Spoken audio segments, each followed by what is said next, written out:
Hello friends, मेरा नाम अरुण है। तो हमने इसके पहले के जो वीडियो थे उसमें हमने देखे थे पावर सप्लाई से रिलेटेड फॉल्ट जब ये लूज कॉन्टैक्ट होते हैं। अभी हम लोग देखते हैं हॉरिजॉन्टल सेक्शन से। तो जब हॉरिजॉन्टल सेक्शन को अगर हॉरिजॉन्टल सेक्शन में कोई शॉर्टिंग होता है तो फिर भी आपकी एलईडी जलेगी नहीं। ठीक है, जैसे कि हमने देखा है यहाँ पर एक ट्रांजिस्टर लगता है। आपने इसका नंबर आप यहाँ पर ट्रांजिस्टर लगा हुआ है तो इसका नंबर रहता है 1803 करके। अगर ये ट्रांजिस्टर शॉर्ट रहेगा तो ये पूरा का पूरा सेकेंडरी साइड का वोल्टेज पूरा का पूरा ज़ीरो आएगा। आपको कहीं पर भी एक वोल्टेज भी नहीं देखने को मिलेगा। तो उस तरह से क्या होता है कि यहाँ पर जब भी आपको शॉर्टिंग दिखाएगा, आपको मैं बताता हूँ मल्टीमीटर से। अगर ये पूरा शॉर्ट रहेगा तो आपको सेकेंडरी साइड में कोई वोल्टेज नहीं दिखाएगा। ठीक है, तो शॉर्टिंग का हम लोग किस तरह से करते हैं। सबसे पहला हम लोग यहाँ पर ब्लैक प्रॉप या रेड प्रॉप कोई भी एक प्रॉप रख लो। ठीक है, आपको मैं दिखा देता हूँ। कोई भी एक प्रॉप इसके मेन कलेक्टर के ऊपर रख लो। ठीक है, और उसके बाद यहाँ पर एक लगाओ। अगर यहाँ पर आपको बजर बजता है इस तरह से तो समझ लो कि ये शॉर्ट है। ठीक है, अब यहाँ पर कुछ ओम्स दिखा रहा है, मतलब ये सही है। आपको ये 400 से 350 से लेकर 450 के रेंज तक बताएगा। ठीक है, इसी तरह यहाँ पर भी बताएगा। ठीक है, इस तरह से। तो आपको इसी तरह से इसको चेक करना है।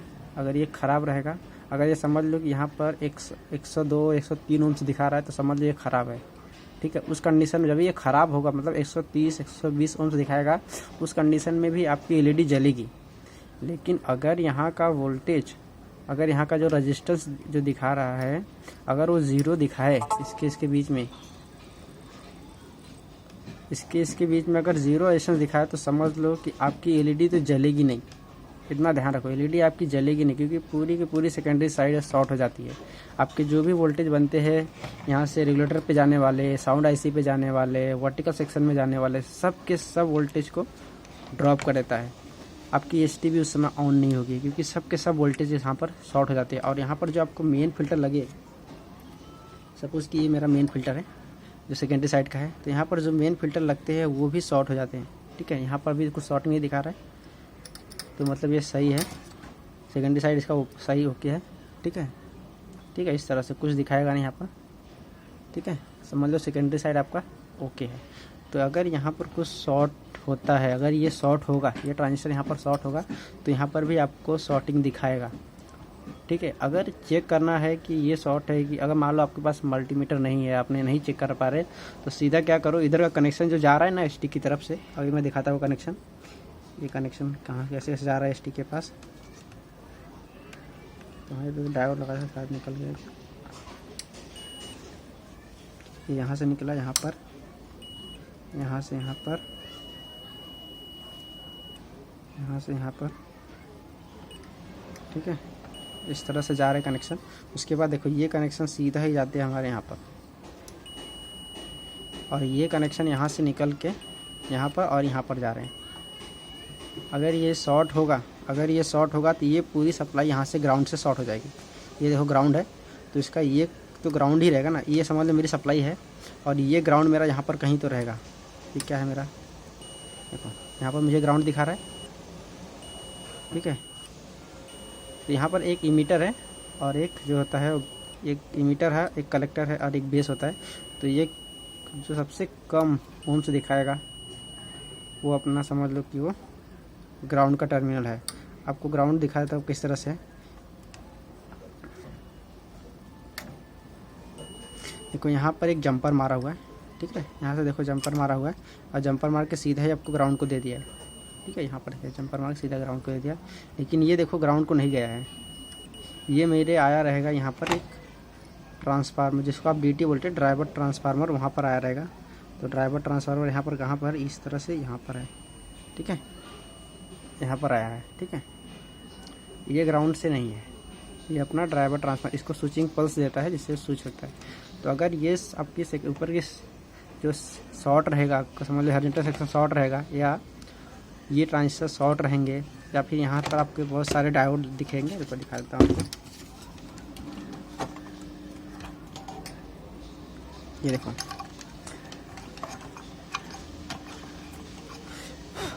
यहाँ पर डायोड है। अगर ये डायोड भी आपका शॉर्ट रहेगा तो भी यहाँ पर पूरी सप्लाई शॉर्ट दिखाएगी। सबसे पहले क्या करना है, ये डायोड है आप यहाँ पर, ये डायोड आपके सीधा ही आपके जो ट्रांजिस्टर बेस है, ये ट्रांजिस्टर हमारा है, ये देखो हमारा ट्रांजिस्टर यहाँ पर लगा हुआ है। ये ट्रांजिस्टर के सीधे ही कलेक्टर के साथ ही जुड़ा हुआ है। अगर ये ग्राउंड से शॉर्ट होता है तो सीधा के सीधा पूरा का सब कलेक्टर का वोल्टेज पूरा शॉर्ट हो जाएगा ग्राउंड के साथ। तो दिखा देता हूँ मैं, ठीक है। ये देखिए इस तरह से है, ये देखिए यहाँ पर लगा हुआ है। अभी ग्राउंड तो कॉइल के जरिए किया हुआ है, लेकिन यहाँ पर देखो ये मेरा डायोड है, ठीक है। अगर ये डायोड शॉर्ट रहेंगे फिर भी, अगर ये शॉर्ट रहेगा फिर भी आपको इसको शॉर्ट नहीं दिखाएगा, लेकिन ये अगर शॉर्ट रहेगा तो पूरा कलेक्टर शॉर्ट दिखाएगा आपको, ठीक है। तो सबसे पहले आपको कलेक्टर, ये जो ट्रांजिस्टर है इसको ही आपको सबसे पहले निकाल के बाहर रखना है। आप ये अगर इसको निकालने के बाद आपकी शॉर्टिंग चली जाती है और टीवी को आप दोबारा से ऑन करते हो, आपकी एलईडी आ जाएगी, 100% आ जाएगी आपकी एलईडी। अगर ये शॉर्ट है, आपने इसको निकाल के बाहर रखा तो आपकी क्या हो जाएगी, एलईडी तो आ जाएगी लेकिन टीवी आपका ऑन नहीं होगा। अगर आप इसको डालते हो, पहले डालने से पहले इसकी सप्लाई वोल्टेज चेक कर लो, अगर ज़्यादा रहेगी तो फिर से ऑफिस से ये उड़ जाएगा। तो सबसे पहले क्या करो, इसको आप निकाल के बाहर रख दो, सप्लाई चेक करो। सप्लाई अगर 110, 115 या 120 है तो फिर इसको डाल दो और आपकी टीवी चालू होगा। अगर ये सप्लाई 135, 140 वोल्ट रहेगी, 150 वोल्ट रहेगी तो आपको डालते ही आपकी ये हीट होकर उड़ जाएगी, ठीक है। तो इस तरह से तो ठीक है, इस तरह का स्टेटस रहेगा अगर आपकी एलईडी सपोज की नहीं जा रही है तब, ठीक है। और दूसरा कंडीशन रेगुलेटर सेक्शन, अगर रेगुलेटर सेक्शन आपका लूज रहेगा फिर भी आपकी एलईडी नहीं जलेगी, क्योंकि अगर रेगुलेटर सेक्शन लूज रहेगा तो क्या होगा, आपको 5 वोल्ट समझ लो कि आपके 7805 से 5 वोल्ट निकल रहा है, वो जा रही है आपकी आईसी पे, और आईसी से सीधा आपके सेंसर या आपकी जो फ्रंट का जो की रहता है, आपकी जो बटन रहते हैं फ्रंट के, वहाँ पर सप्लाई जाती है, मेमोरी पे जाती है, उसका सप्लाई उधर उधर जाती है। अगर समझ लो आपको वो रेगुलेटर ही लूज रहा तो ना ही आपको 5 वोल्ट बनेगा, ना ही एलईडी पे लाइट आएगी, ठीक है। और आप ठोकोगे तो रेगुलेटर फिर से रिज्वाइंड हो जाएगा और आपकी 5 वोल्ट भी बन जाएगा और आपकी जो एलईडी है वो भी आ जाएगी, ठीक है। तो इस तरह से कंडीशन होता है अगर पावर अगर का लूज रहेगा, ठीक है, इस तरह से। और आईसी का प्रॉब्लम रहेगा तो भी आपको वही सेम फॉल्ट, आपके अगर आईसी लूज रहेगा तो फिर भी वही कंडीशन आएगा, एलईडी जाएगी आएगी या फिर कंटिन्यूस बनी रहेगी। तो ऐसे कंडीशन में अगर कस्टमर लाता है तो अगर आपकी उसकी एलईडी जाती नहीं है, अगर वो आपके पास लेके आया, ठीक है, तो कस्टमर बोलेगा कि आपकी मेरी एलईडी जल रही है लेकिन टीवी मेरा ऑन नहीं हो रहा है, ठीक है, इस तरह के फॉल्ट। और कस्टमर को लगता क्या है कि उस समय कि उसके टीवी में कुछ तो वायर ही छूटा रहेगा, ऐसे उन लोगों को लगता है। लेकिन जो एक्चुअल में, आप उसके बात के ऊपर ना जाए, आप अपने तरीके से सॉल्व करें उस प्रॉब्लम को, ठीक है। तो इस तरह से हम फॉल्ट को जान सकते हैं, ठीक है, कि किस तरह से लूज कॉन्टैक्ट। आपको पूरे सर्किट को छान मारना है कि कहाँ पर है, पूरे सर्किट को आपको देख लेना है कि कहाँ पर कहाँ लूज कॉन्टैक्ट है, पूरे लूज कॉन्टैक्ट को मार देना है आपको, ठीक है। कभी कभी लूज कॉन्टैक्ट वजह से कि आपके सर्किट प्रॉपर तरीके से वोल्टेज करंट नहीं बनाएगी, फिर भी आपको जो वोल्ट नहीं बनाएगी तो फिर भी वो टीवी बंद हो जाएगी चलते चलते, ठीक है। तो उस कंडीशन में या तो फिर कहीं तो लूज़ रहेगा, ठीक है, उसको आपको देखना है कहाँ पर अभी लूज़ है वो, और या तो सिस्टम आईसी आपकी लूज़ रहेगी फिर भी वो कंडीशन बनता है तो आप सिस्टम आईसी को भी एक बार सोल्डर मार देना है, ठीक है। ये सब रहे पूरे आपको जो आपको बताना था कि लूज़ कॉन्टैक्ट की कैसे कैसे प्रॉब्लम आते हैं, ठीक है। तो सबसे पहला काम है आपको लूज़ कॉन्टैक्ट को क्या कि पावर सप्लाई को देखें, उसके बाद हॉरिजॉन्टल देखें शॉर्टिंग है क्या। अगर शॉर्टिंग नहीं है तो एलईडी आपकी जलेगी, 100% एलईडी आपकी जलेगी, ठीक है। और दूसरी बात आपका रेगुलेटर सेक्शन को आपको देखें, रेगुलेटर सेक्शन प्रॉपर रहेगा फिर भी आपकी एलईडी जलेगी। रेगुलेटर सेक्शन ख़राब हुआ रहेगा या फिर लूज़ हुआ रहेगा तो फिर भी आपका जो कि जो आपकी जो एलईडी नहीं जलेगी, या फिर रेगुलेटर काम नहीं करता रहेगा, रेगुलेटर मतलब 7805 काम नहीं करता रहेगा तो फिर भी आपकी एलईडी नहीं जलेगी। और रेगुलेटर को 12 वोल्ट नहीं मिलेंगे इनपुट पिन पे तो भी आपकी एलईडी नहीं जलेगी। एलईडी न जलने के बहुत सारे केस होते हैं, उस कंडीशन में आपकी सिस्टम आईसी काम नहीं करेगी फिर भी एलईडी नहीं जलेगी और आपका टीवी ऑन नहीं होगा, ठीक है। ऐसे बहुत सारे केस आते हैं एलईडी न जलने के, नो एलईडी के। तो सबसे पहला जो आपको जैसे बताया स्टेप बाय स्टेप जाना है आपको। कि सबसे पहले आपको पावर सप्लाई चेक करना है, फिर हॉरिजॉन्टल सेक्शन, फिर रेगुलेटर सेक्शन। अगर ये सब वोल्टेज आपको प्रॉपर है, कहीं पे भी शॉर्टिंग नहीं है, वैसे कंडीशन में आपको सब सिस्टम आईसी चेंज करनी है। ये जो मेन आईसी होती है, क्रोमा आईसी जिसको बोलते हैं हम लोग, जो मेन आईसी वो आईसी आपको चेंज करनी पड़ती है। ठीक है, कहीं शॉर्टिंग ना हो। आपने पूरे वोल्टेज चेक करिए, प्रॉपर वोल्टेज बन रहे हैं। बन तो बनेंगे, वोल्टेज तो प्रॉपर बनेंगे ही बनेंगे, लेकिन आपकी एलईडी ना आए ऐसी कंडीशन। जब ये आईसी ख़राब रहेगी क्या होगा, आपके वोल्टेज प्रॉपर तो बनेंगे, टीवी ऑन नहीं होगा, आपकी एलईडी भी ऑन नहीं होगी। ठीक है, ऐसे ऐसे केस हैं।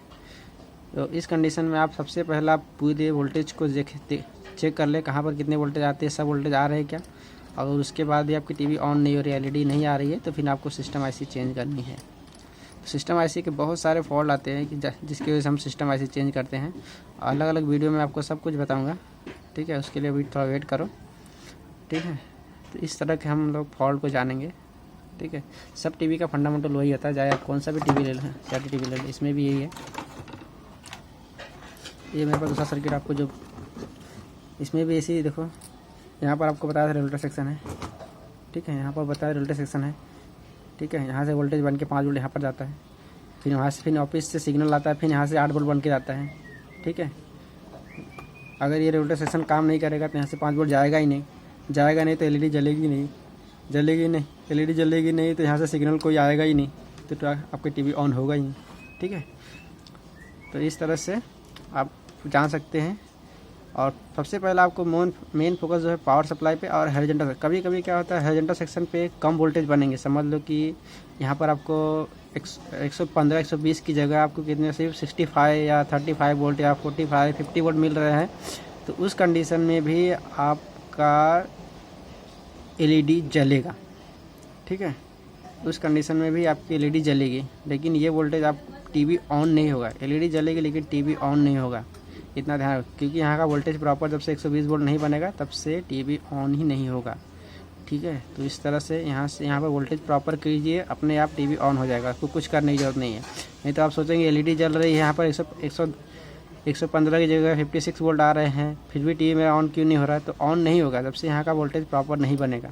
प्रॉपर आपको वोल्टेज बनाना है यहाँ पर। ऐसे कंडीशन में ज़्यादातर फॉल्ट, अगर यहाँ का प्रॉपर वोल्टेज नहीं बन रहे हैं तो ऐसे कंडीशन में ज़्यादातर वोल्ट पहले इसके रजिस्टेंस चेक करने हैं, ट्रांजिस्टर के रजिस्टेंस चेक करने हैं किस तरह से, अगर शॉर्ट नहीं है क्या, शॉर्ट मतलब ऐसे कंडीशन जब यहाँ पर 56 वोल्ट बनते रहेंगे तो शॉर्ट तो होगा नहीं, अगर शॉर्ट ही होगा तो 0 वोल्ट बनेगा सीधा। तो ऐसे कंडीशन में आपके यहाँ का रजिस्टेंस चेक करने हैं, 400 ओम्स के आसपास बताएंगे। अभी मैं इसका भी चेक कर लेता हूँ, इस तरह से बताते हैं इसका रजिस्टेंस। रेड पर आपको यहाँ लगाना है,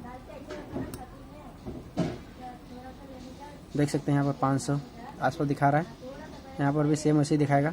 ठीक है, इस तरह से आप अगर इस कंडीशन में आपके यहाँ पर ऐसे कंडीशन है तो समझ लो कि आपका ये सेक्शन यहाँ पर ये ट्रांजिस्टर सही है। ठीक है, अगर यहाँ पर 120 130 ओम लिखा रहे तो आपको ट्रांजिस्टर ख़राब रहेंगे और यहाँ पर आपको जो वोल्टेज कम मिलेगा, 150 130 वोल्ट। और दूसरी कंडीशन, अगर यहाँ पर ओम सही दिखा रहे हैं, समझ 400 500 दिखा रहे हैं।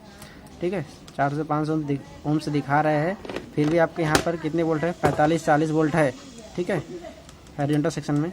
तो उस कंडीशन में आपको फीडबैक का फॉलो करना, फीडबैक को देखना, चेक करना है। फीडबैक यहाँ पर रजिस्टेंस लगे हैं, ये सबसे पहले आपको ये वेरिएबल रजिस्टेंस चेंज कर देना है। ठीक है, चेंज करना है। इसके बगल में ट्रांजिस्टर लगा, उसको भी चेंज करके आप देख सकते हो। यहाँ पर एक ट्रांजिस्टर लगा है, उसको भी आप चेंज कर दो। ठीक है, ये सब आपको देखना है। ठीक है, तो फीडबैक सेक्शन ही देखना है आपको अगर इससे कंडीशन होते हैं। तो अगर आप ये सब रहें आपको चेक करने के लिए, लूज कॉन्टैक्ट प्लस ऐसे फॉल्ट आएंगे तो किस तरह से हम सॉल्व करेंगे। तो अगर आपको ये सब वीडियो पसंद आए तो आप इसे लाइक करो, सब्सक्राइब करो, मैक्सिमम से मैक्सिमम आप शेयर करो। अगर आप ज़्यादा आप सब्सक्राइब करेंगे तो मुझे लगेगा कि आप मेरे वीडियो को बहुत ज़्यादा लाइक कर रहे हो, तो मुझे और भी प्रेरणा मिलेगी आप लोग से कि मुझे और भी वीडियो आपके लिए बनाना चाहिए। ठीक है, तो मैं और भी अब वीडियो आपके लिए अपलोड करूँगा ताकि आपके रिपेयरिंग में यूज़ हो। ठीक है, thank you for watching my video.